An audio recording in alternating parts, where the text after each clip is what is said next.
கண்டிப்பா உயரணும்.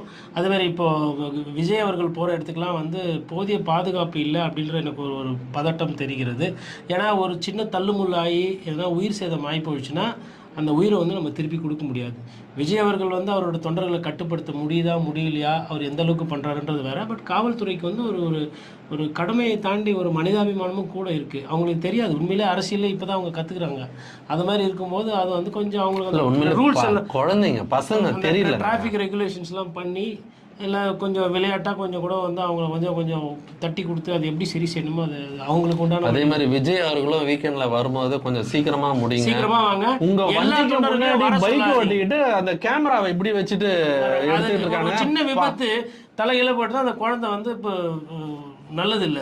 அந்த குடும்பம் அவங்கள நம்பி இருக்கு. அப்பா அம்மா காலையில விஜய பார்க்க போறேன், விஜய் அண்ணாவை பார்க்க போறேன்னு காலையில கிளம்பி விஜய் அண்ணாவை போறான். பார்க்க போறான். சாயந்தரம் வரைக்கும் நைட்டு வரைக்கும் அரியலூர்ல உட்கார்ந்தானா அவன் எங்க படிப்பான்? அது மாதிரி இந்த